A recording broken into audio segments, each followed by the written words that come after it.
તો યાત્રાધામ સાળંગપુર ખાતે ઉજાસનો જે ઉત્સવ છે તે મનાવવામાં આવી રહ્યો છે। કાળી ચૌદસ નિમિત્તે ભવ્ય ઉજવણી કરવામાં આવી। છેલ્લા 70 વર્ષોથી યોજાતા કાળી ચૌદસ યજ્ઞનું આ વર્ષે પણ વિશેષ આયોજન થયું। 530 જેટલા પાટલાઓમાં મહિલા સહિતના યજમાનો પણ જોડાયા। શાસ્ત્રોક્ત મંત્રો સાથે વિશેષ પૂજન અર્ચન અને યજ્ઞ યોજાયો છે।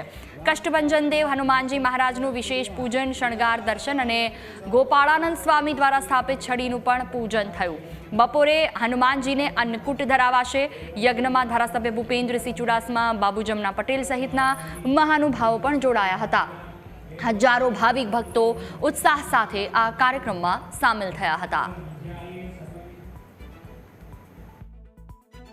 આ લગભગ છેલ્લા 70 વર્ષથી હનુમાન આ કાળી ચૌદસના પૂજનનું આયોજન થઈ રહ્યું છે અને કાળી ચૌદસના પૂજનના આજે 520 સભ્યો પૂજામાં બેઠા છે અને આ વિશેષ પૂજન હોય છે એ સવારે 7 થી બપોરે 12 વાગ્યા સુધીનું પૂજન હોય છે।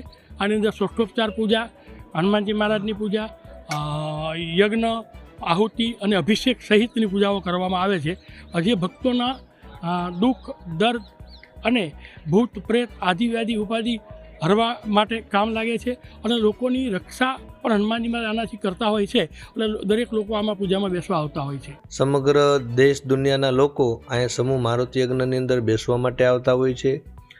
તેમજ રાજકીય મહાનુભાવોથી માંડીને સામાન્ય જનમાનસ સુધી આજે હનુમાનજી મહારાજની વિશેષ પૂજાનું મહત્ત્વના કારણે સાળંગપુર ધામની અંદર દિવ્ય મારુતિ યજ્ઞ, અભિષેક તેમજ દાદાની છડી જે અહીંયા ગોપાલ સ્વામી પધરાવેલી એમનો અભિષેક અહીંયા વિશેષ કરવામાં આવતો હોય છે।